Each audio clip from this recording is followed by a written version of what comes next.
जब तक आपको उपदेश नहीं मिलता मनुष्य शरीरधारी प्राणी को, तब तक आपका जीवन मनुष्य का नहीं है। अन्य पशु पक्षियों जैसी ही हम क्रियाएं कर रहे होते हैं, वो मनुष्य जीवन नहीं है। जिस दिन से आपको गुरु प्राप्त होता है, सच्चा गुरु, सतगुरु और सत साधना, उस दिन आपकी आत्मा का जन्म समझ लो पुनर्जन्म, आपका मानव का जन्म स्टार्ट होता है।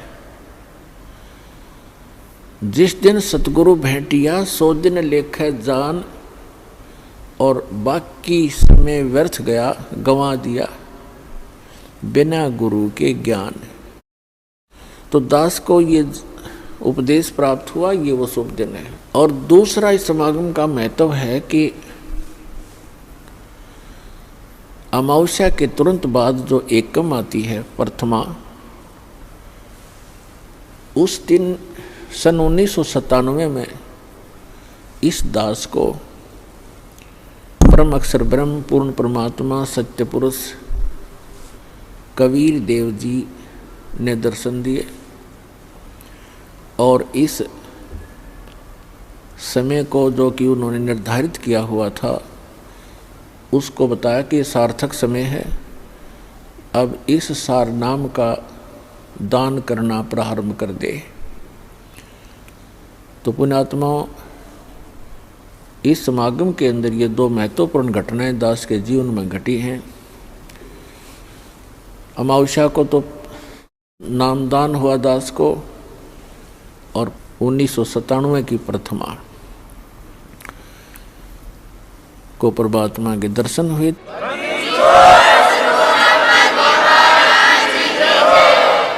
इस सतनाम को और सारनाम को गुप्त रखना था, और इतना इम्पोर्टेंट मंत्र है ये, इसको अभी तक डिस्क्लोज नहीं करना था। दास का भी दिल धड़क रहा था कि कहीं मैं गलत समय पर इसको सार्वजनिक ना कर दूं।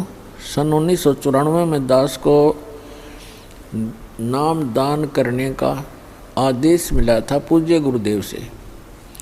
तो 1997 तक दास ने कुछ एक को ये सार नाम दिया था, नहीं तो नहीं दिया था।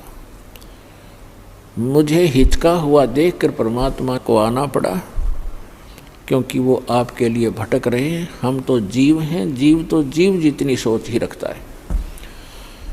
तो पुण्यात्माओं, आज तक परमात्मा ने सतनाम और सारनाम की कितने छींट भी नहीं लगने दी किसी व्यक्ति को, इसकी भाप भी नहीं आने दी किसी तक। आदरणीय नानक साहिब जी को सतनाम प्राप्त हुआ था, लेकिन उनको सख्त हिदायत दे दी थी कि अभी डिस्क्लोज मत करना, नहीं तो मेरा सारा मिशन खराब हो जाएगा, परमात्मा कबीर जी ने कहा था। ऐसे आदरणीय धर्मदास साहिब जी को परमात्मा मिले थे, सचखंड सतलोक लेकर गए थे, फिर उनको सतनाम और सारनाम प्रदान कर दिया था, प्रथम मंत्र भी दिया था। उनसे भी प्रतिज्ञा करा ली थी कि धर्मदास मेरी लाख दुहाई, ये मूल ज्ञान की तबार ना जाए। फिर कहा कि धर्मदास मेरी लाख दुहाई, ये सार शब्द कहीं बाहर ना जाए। ये मूल ज्ञान और सार शब्द बार जो पढ़ी, ये बिचली पीढ़ी हंस नहीं तरही। आप उस बिचली पीढ़ी में जन्मे हो जिसके लिए परमात्मा इस भक्ति को संभाल के रखे हुए था, और आपके लिए पिटारा खोल दिया, खजाना खोल दिया परमात्मा ने।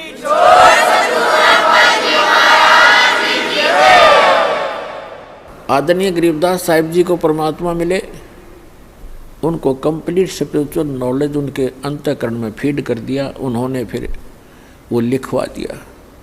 लेकिन गरीबदास साहिब जी ने किसी को भी ये मंत्र नहीं दिए सतनाम और सारनाम, केवल एक संत को दिए थे। उसको ऐसी प्रतिज्ञा कराते रहे कि आगे किसी को बताना नहीं, आप जाप करो, केवल एक संत को बताना है, उत्तराधिकारी आपका। तो वो परंपरा चलती चलती मेरे पूज्य गुरुदेव जी के पास आई, उनसे आगे इस दास को प्राप्त हुई, जो आज परमात्मा ने इस बीज को बखेर दिया और पूरे विश्व को ये नाम अब देने का आदेश है।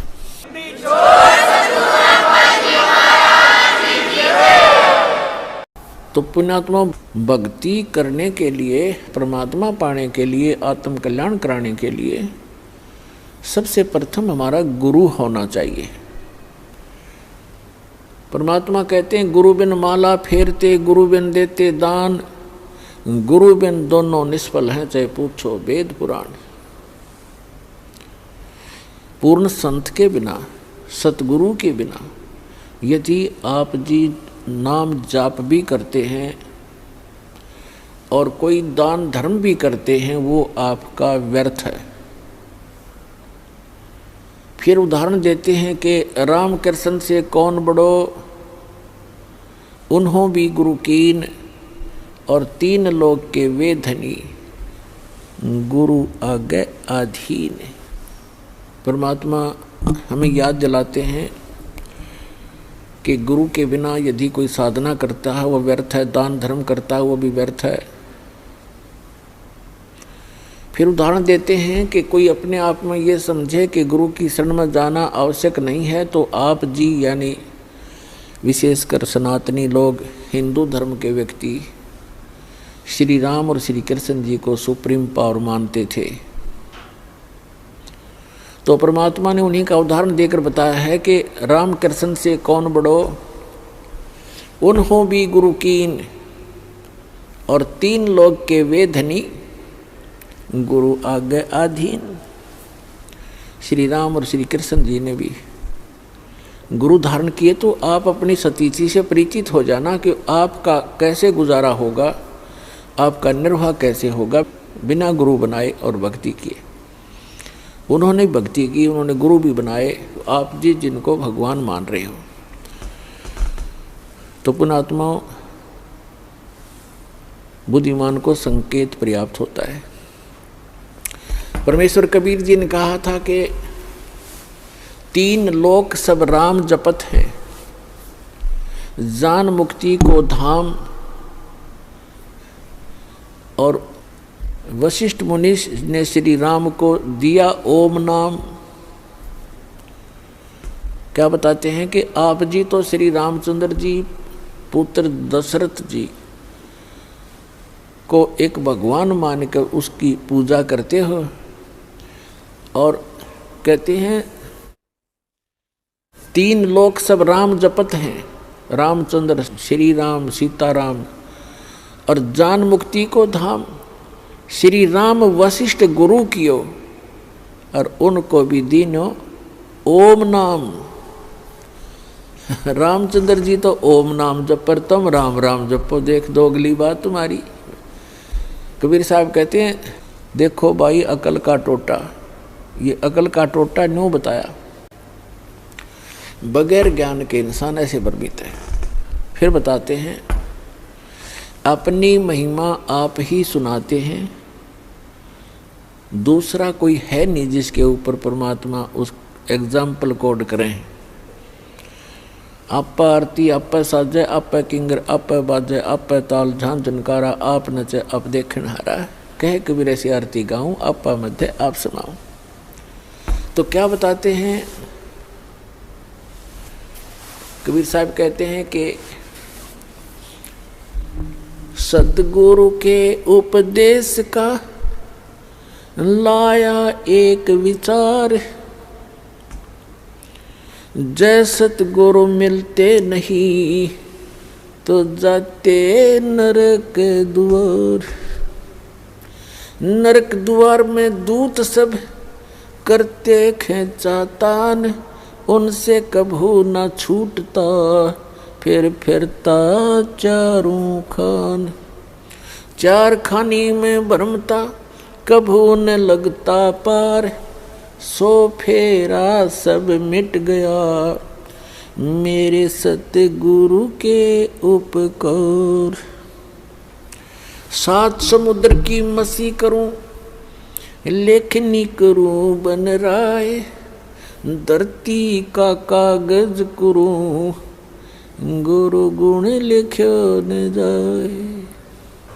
पुण्यात्माओं, आप बालक हो, बच्चे हो, बिल्कुल नादान बालक, जो ये भी नहीं जानता कि मैं जिस गड्ढे में गिरने जा रहा हूँ ये मेरी मृत्यु का कारण बन सकता है। आप ये भी नहीं जानते कि जिस सर्प को मैं पकड़ने जा रहा हूँ ये आपको डस लेगा और आपकी जान का घातक, जीवन का घातक बन जाएगा। आप इतने अबोध हैं, आप ये नहीं जानते हो कि जो बिजली का तार नीचे टूट कर गिरा हुआ है, स्पार्किंग कर रहा है, लूज हो रहा है, उसको आतिशबाजी जानकर वो बालक नादान पकड़ने की चेष्टा करता है और मृत्यु को प्राप्त हो जाता है। तो पुण्यात्माओं, आप जी को जब इस गंदे लोक का ज्ञान होगा, आप जहाँ रह रहे हो, आप जिस माया रूपी सर्प को पकड़ने के लिए सारा जीवन बर्बाद कर देते हो, ये माया रूपी सर्प आपको खा जाएगा। लेकिन परमात्मा की शरण में आने के बाद आपको ये सर्प मिलेगा, लेकिन इसके दांत निकाल दिए जाएंगे। ये परमात्मा आपको धन देगा,